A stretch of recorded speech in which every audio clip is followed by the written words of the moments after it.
Assalamualaikum warahmatullahi wabarakatuh.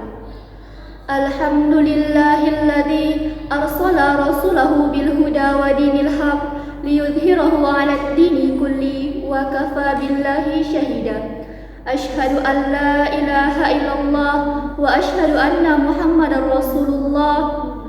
Allahumma salli ala Sayyidina Muhammad wa ala alihi wa sahbihi ajma'in. Amma ba'du.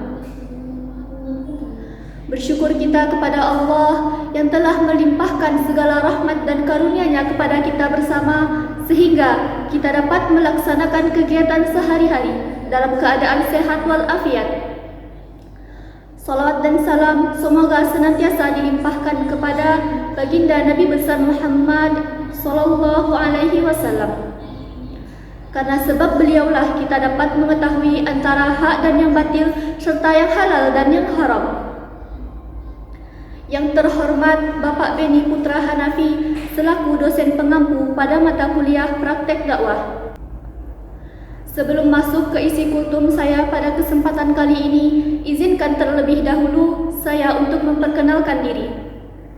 Nama saya Vina Oktarin Hudaya, NIM 2130505011 dari Prodi Pengembangan Masyarakat Islam, Fakultas Usuluddin Adab dan Dakwah, Universitas Islam Negeri Mahmud Yunus Batu Sangkar. Adapun video ini dibuat dengan tujuan untuk memenuhi tugas akhir pada mata kuliah praktek dakwah. Langsung saja, adapun judul kultum saya pada kesempatan kali ini yakninya keutamaan bersyukur. Bersyukur merupakan salah satu bentuk ibadah yang sangat ditekankan dalam agama Islam, yang mana makna paling dasar dari bersyukur adalah berterima kasih serta menerima segala yang telah diberikan oleh Allah kepada kita. Bersyukur menjadi perbuatan hati yang mampu membuat kita merasa aman, damai dan bahagia. Dan tentunya dengan bersyukur kita akan mendapat kenikmatan serta pahala dari Allah Subhanahu wa taala. Sebagaimana firman Allah dalam Quran surat Ibrahim ayat 7. A'udzu billahi minasy syaithanir rajim. Bismillahirrahmanirrahim.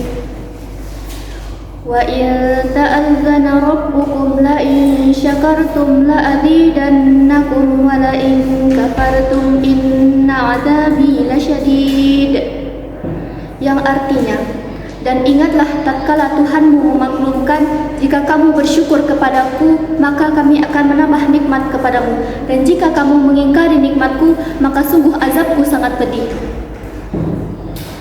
Untuk bersyukur, kita tidak perlu harus menunggu kaya ataupun menunggu semua yang kita inginkan tercapai, karena hakikatnya kita sebagai manusia memiliki sifat yang tidak pernah puas. Setelah satu keinginan kita tercapai, pasti akan ada keinginan-keinginan selanjutnya. Lalu kapan kita akan bersyukurnya, teman-teman sekalian? Kita kalau karena hanya nggak punya rumah mewah, nggak akan mati. Kita kalau karena hanya nggak punya tanah ribuan hektar, nggak akan mati. Tapi kalau karena nggak makan sesuap nasi, itu baru mati. Lalu lebih penting mana, teman-teman sekalian? Tentu saja lebih penting makan. Tapi karena sifat yang gak pernah puas, untuk bersyukur harus menunggu kaya, harus menunggu punya rumah mewah, punya tanah ribuan hektar. Masa untuk bersyukur saja kita syaratnya banyak? Semua yang terjadi kepada kita di dunia ini tidak pernah ada yang kebetulan. Semua yang datang merupakan takdir dari Allah Subhanahu wa taala. Yang baik melatih kita untuk bersyukur, dan yang buruk mengajarkan kita untuk bersabar. Dan untuk bersyukur tidak melulu soal uang ataupun jabatan. Kita masih diberi kesehatan sampai sekarang, kita harus bersyukur. Semua anggota tubuh kita masih berfungsi dengan baik, kita harus bersyukur. Coba teman-teman bayangkan jika salah satu dari anggota tubuh kita kehilangan fungsinya.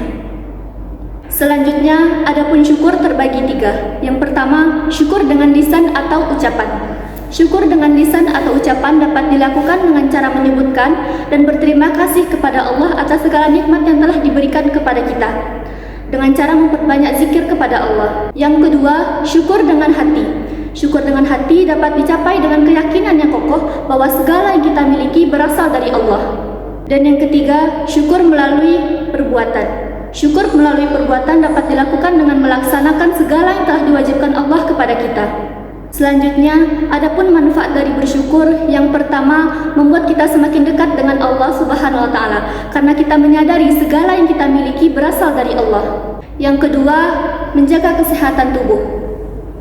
Secara tidak langsung, emosi atau perasaan positif yang datang dari rasa syukur membuat kita lebih memaknai hidup dan melakukan hal-hal yang positif.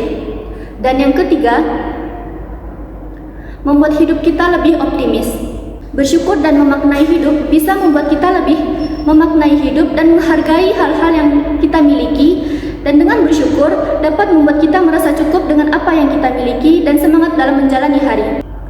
Untuk itu, teman-teman sekalian, marilah kita untuk senantiasa bersyukur kepada Allah Subhanahu wa taala atas segala nikmat yang telah diberikan kepada kita dan bersyukur dalam segala keadaan baik susah maupun senang. Dan semoga Allah Subhanahu wa taala senantiasa memberikan kekuatan kepada kita untuk selalu bersyukur dan beribadah kepadanya dengan ikhlas dan penuh rasa syukur. Amin amin ya rabbal alamin.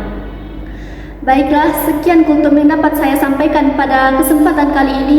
Mohon maaf apabila ada kesalahan. Assalamualaikum warahmatullahi wabarakatuh.